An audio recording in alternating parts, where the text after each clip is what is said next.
我的人生字典里只有2个关键词：搞钱、躺平。为了35岁前实现财务自由，我每天雷打不动做3张计划表，从副业接单到定投，执行力拉满到连外卖都精确到备注超时赔付。直到上周拿到体检报告，医生一句话直接给我的搞钱赛道开了条捷径。宋小姐，你这体质，槟城近5年没见过这么好的。白大褂扶着眼镜，眼神像在看刚出土的金疙瘩。我捏着报告的手指顿了顿，医生补了句更实在的：趁年轻，找个家底厚的。很快我就迎来了转机，闺蜜转发一条信息：槟城首富徐嘉诚聘儿媳，薪资面议，生下继承人奖一套江景别墅，意孕体质优先。生子有奖4个加粗字，晃得我心跳漏了半拍。这不就是为我量身定做的100万级项目？我搞钱从来只认最优解，现在那个报价最高、回报最快机会就摆在眼前。毕竟我们家意孕遗传，生子那还不简单。按照电话上给的面试地址，我来到了槟城最顶级的私立医院。一个气质优雅的贵妇拿着我的体检报告，一页页的翻着。愁眉紧锁慢慢开始转变为惊喜，看我的眼神不像在看未来的儿媳，更像在看一尊送子观音。宋小姐，你的条件我们很满意。她开门见山，合同你看一下，如果没有问题就可以签了。合同条款清晰明了，为徐家诞下继承人，年薪300万，成功怀孕奖励1000万，每诞下一名健康的继承人，额外奖励3000万。若是男孩，再追加5000万。更重要的是，不能和徐中原有任何感情纠葛。我心里的小算盘打得噼啪响，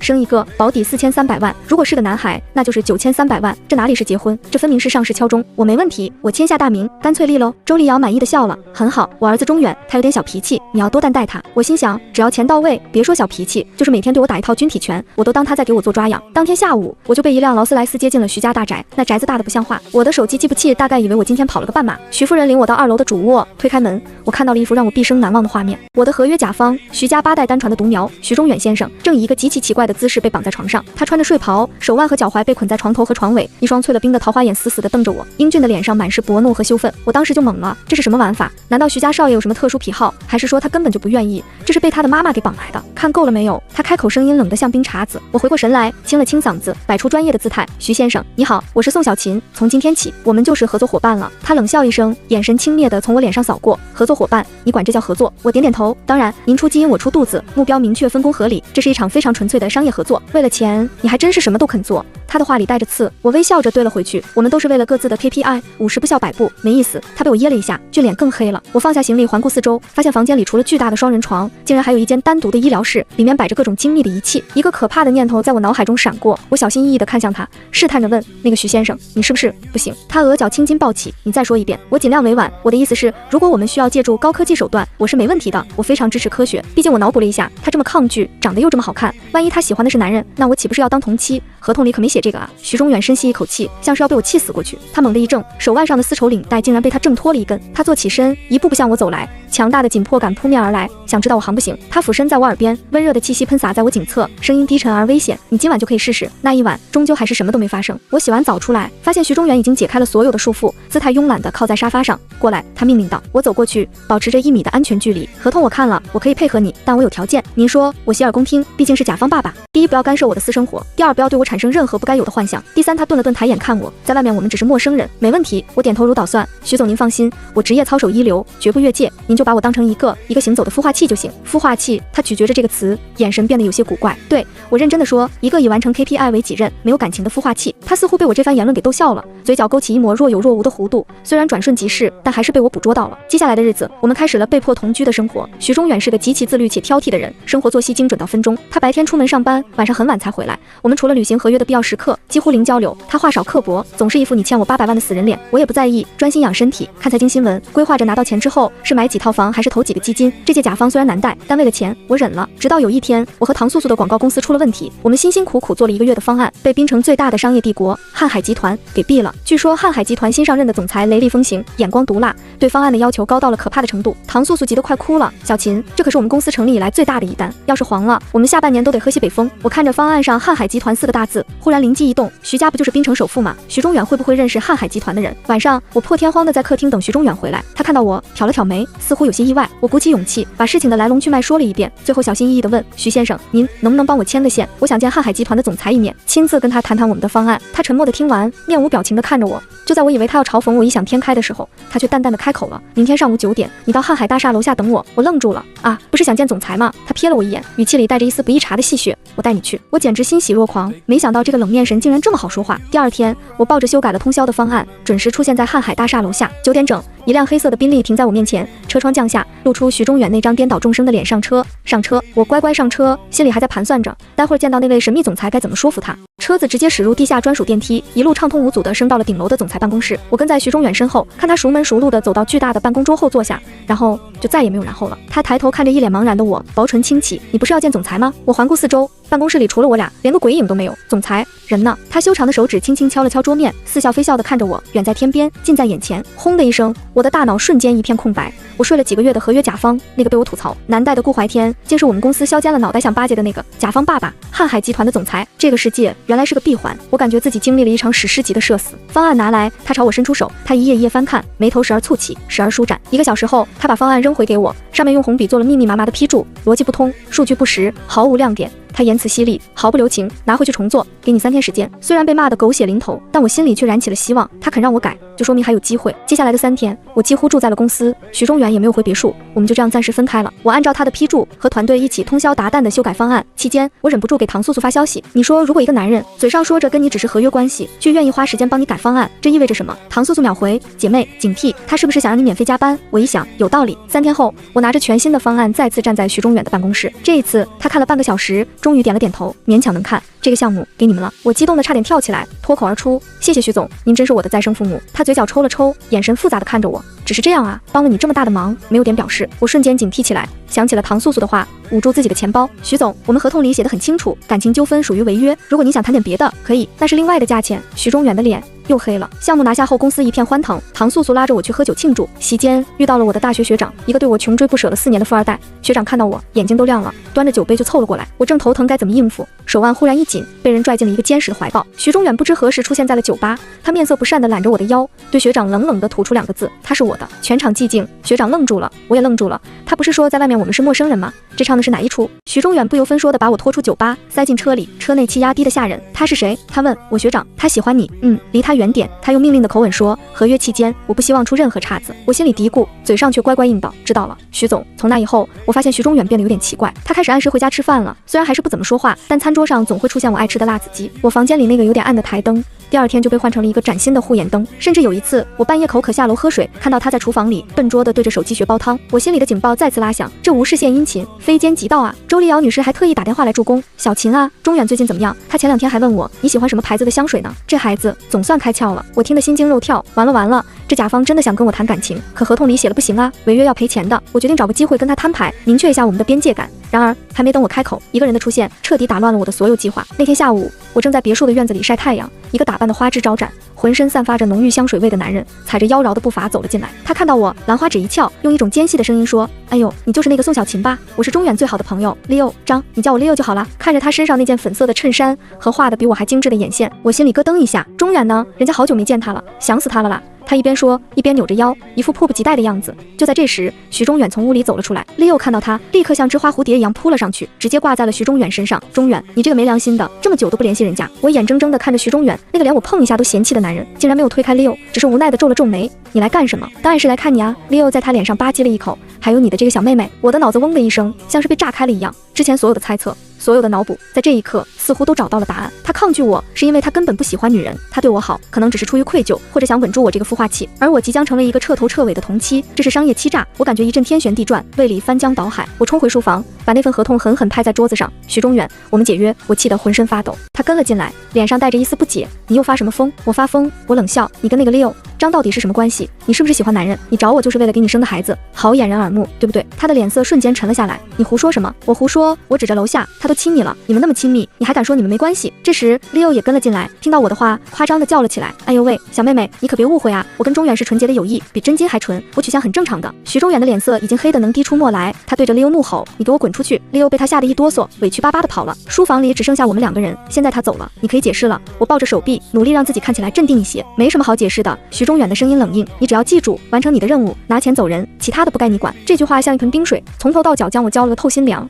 是啊，我算什么呢？我只是个花钱雇来的乙方，有什么资格去质问他的私生活？可是心里为什么会这么难受，像是被什么东西堵住了，闷得喘不过气。好，很好，我点点头，眼眶发酸。徐中远，这项目我不干了，违约金我会想办法赔给你。从现在开始，我们两不相欠。说完，我转身就走，不想让他看到我泛红的眼睛。我回到房间，开始收拾东西。我的东西不多，很快就装满了一个行李箱。就在我准备离开时，我突然感觉一阵恶心。这个月的大姨妈好像推迟了半个月，我心里一沉，冲进卫生间，从柜子里翻出一根备用的验孕棒。5分钟后，看着验孕棒上那2道鲜红的杠，我彻底傻眼了。我怀孕了。在这个我决定要解约跑路的时候，老天爷，你是不是在跟我开玩笑？我拿着验孕棒站在原地，脑子里一团乱麻，怎么办？告诉徐中远，不行，我不能让我的孩子出生在一个没有爱情，甚至父亲可能是 gay 的家庭里。一个念头疯狂地在我脑海中滋生，跑，带着孩子一起跑。我立刻给唐素素打电话，声音都在发抖。素素，帮我个忙，我要离开槟城。怎么了？出什么事了？别问了，帮我订一张去朔州最快的机票。朔州是西北一座偏远的小城，有大漠和古城，是我一直想去的地方。我想那里应该没人能找到我。挂了电话，我拉着行李箱像个逃犯一样逃离了这座囚禁了我几个月的华丽牢笼。而此时的徐中远正在公司处理 Leo 惹出来的烂摊子，他不知道他的孵化器连同他未来的继承人已经悄悄地从他的世界里消失了。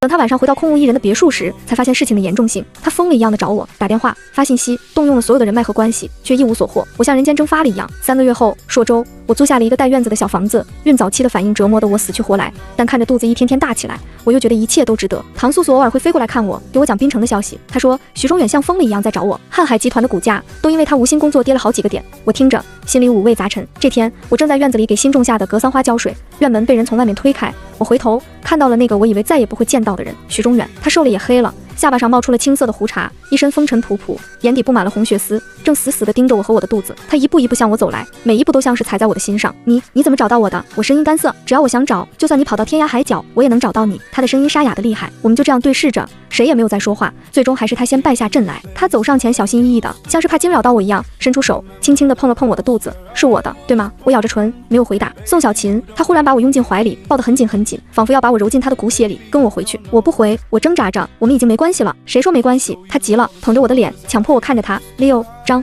他是我妈一个远房亲戚的儿子，从小被当女孩养，性格就是那样。他来找我，是因为他代理的一个品牌想跟瀚海合作，仅此而已。我跟他之间清清白白，什么都没有。我愣住了，所以一切都只是个误会。那你为什么不早点解释？我哽咽着问。他脸上闪过一丝懊悔和窘迫。我当时在气头上，我觉得你不信任我。最重要的是，他深吸一口气，眼神变得无比认真，一字一句地说：我喜欢你，宋小琴。从你第一次一本正经地跟我谈 KPI 的时候，我就觉得你很有意思。后来看着你在我身边叽叽喳喳地算计着能拿多少钱，我发现自己越来越离不开你了。我帮你改方案，是因为我想参与你的生活。我去酒吧找你，是因为我看到你跟别的男人在一起，我会极度的发疯。我承认，一开始我确实很抗拒这份合约，但后来我爱上了我的乙方。我不想你只是我的乙方，我想让你做我真正的妻子，一辈子的那种。他的告白在我心里炸开了花，我呆呆地看着他，眼泪不自觉地流了下来。原来不是我一厢情愿，原来他也……那你为什么还要说让我拿钱走人？我委屈的控诉，我说的是气话。他急切地吻去我的眼泪，我错了，小琴，我错了，你原谅我，跟我回家好不好？为了我，也为了我们的孩子。朔州的夕阳将我们的影子拉得很长，我看着他眼里的悔恨和深情，听着他心脏剧烈的跳动声，终于点了点头。回到槟城，徐中远做的第一件事就是带我去见我的家人。我的家人主要是指我那个龙凤胎哥哥宋毅。我爸妈常年在国外做研究，我们兄妹俩从小就感情特别好。我哥是个不折不扣的妹控，听说我未婚先孕，还要跟孩子他爸结婚，二话不说就从外地杀了回来。见面的地点约在了一家私房菜馆。我哥宋毅1.88米的大高个，穿着一身笔挺的西装，气场2.8米。他坐在那里不怒自威，看徐中远的眼神像是在审视一个阶下囚。徐总是吧？宋毅皮笑肉不笑的开口，拐走了我妹妹，还让他揣了个球。你说这笔账我们该怎么算？徐中远站起身，对着宋毅深深鞠了一躬。哥，之前是我的错，让你和小琴受委屈了，我保证以后会用我的一生来补偿他，爱护他。这一声哥叫的宋毅的脸色缓和了一些，但我知道考验才刚刚开始，光说不练假把式。宋毅靠在椅背上，想娶我妹妹得先过我这关。第二天一早，宋毅就把徐中远叫到了健身房，要求负重跑10公里。徐中远二话不说，换上运动服就上了跑步机。我看着他汗流浃背，咬牙坚持的样子，心里又心疼又好笑。第二关酒量，晚上宋毅拉着徐中远去了酒吧，两人面前摆满了各种烈酒。男人不能不会喝酒，关键时刻要能替我妹妹挡酒。宋毅说着就跟徐中远拼起了酒，结果是宋毅被抬回了家。徐中远虽然也喝得不少，但依旧能站得笔直，还条理清晰地安排司机送我哥回家。第三关厨艺，宋毅给出的理由是我妹妹怀孕了，口味刁钻，你得会做饭照顾她。于是堂瀚海集团总裁穿上了围裙，系上了我买的小熊维尼围裙，在厨房里对着菜谱手忙脚乱乱地学做孕妇餐。虽然最后厨房弄得像战场，但他端出来的那碗鱼汤味道竟然还不错。经过了3天9、9、81难般的考验，宋毅终于把徐中远叫进了书房。我在门外偷听，我妹妹这个人看着精明，其实就是个傻子，认准了一个人就死心塌地。宋毅的声音有些低沉，我不管你是什么首富，什么总裁，你要是敢欺负他，我拼了这条命也不会放过你。哥，你放心，是徐中远郑重的承诺，宋小琴是我的命，我拿命爱她。书房门打开，宋毅拍了拍徐中远的肩膀，叹了口气，算了，便宜你小子了，赶紧准备婚礼吧，别让我妹妹挺着个大肚子穿婚纱，不好看。我知道这一关徐中远过了。我们的婚礼办得盛大而隆重，槟城所有有头有脸的人物都来了，媒体的闪光灯几乎要闪瞎我的眼。徐中远牵着我的手，站在聚光灯下，向所有人宣布，这是我的妻子宋小琴。那一刻，我感觉自己像是拥有了全世界。我哥亲手把我交到徐中远手上，红着眼眶对他说，小子，我妹妹就交给你了。周丽瑶女士，也就是我现在的婆婆，更是笑得合不拢嘴，拉着我的手一个劲地说，好孩子，我们徐家有后了。婚后的生活甜蜜得像泡在蜜罐里，徐中远把我宠成了公主，衣来伸手饭来张口，瀚海集团的总裁心甘情愿为我洗手做羹汤。很快就到了第一次正式产检的日子，我躺在 B 超床上，看着屏幕上那个小小的孕囊，心里充满了期待。医生拿着探头在我肚子上扫来扫去，脸上的表情越来越惊讶。徐太太，你……医生扶了扶眼镜，语气有些不确定，你确定你家没有多胞胎遗传史吗？没有啊，怎么了？我心里一紧，徐中远也紧张地握住了我的手。医生深吸一口气，指着屏幕，用一种见了鬼的语气说，你看，这里一个孕囊，这里一个，这里还有一个，恭喜你们是3胞胎，3胞胎。我和徐中远面面相觑，都从对方眼里看到了震惊。消息传回徐家，整个徐家都沸腾了，8代单传的徐家，到我这一代直接一步到位，来了个3胞胎。婆婆更是激动的当场给我转了9000万，说是开门红大奖。我看着手机短信上那一长串的零，幸福的晕了过去。我终于实现了我的人生目标，财务自由，而且还是超额完成的。10月怀胎一朝分娩，我在全槟城最好的医院生下了3个健康的男婴。当护士把3个皱巴巴的小猴子抱到我们面前时，徐中远这个一向沉稳的男人眼眶竟然红了，他俯身吻了吻我的额头，声音沙哑，老婆辛苦了。我看着他，又看了看3个儿子，觉得这辈子值了。我们曾经以一份冰冷的合约开始，却意外地走向了最温暖的结局。我以为生下3胞胎，我的生子 KPI 就已经圆满完成了，但我显然低估了我们舒家女人命里带水的强大基因。在3个儿子满周岁的时候，我又怀孕了。这一次去产检，医生看着 B 超屏幕，手都开始抖了。徐总，徐太太。医生结结巴巴地说，这次是4个。我和徐中远已经麻木了。婆婆周丽瑶在电话那头听到消息，沉默了3秒，然后豪气地喊道，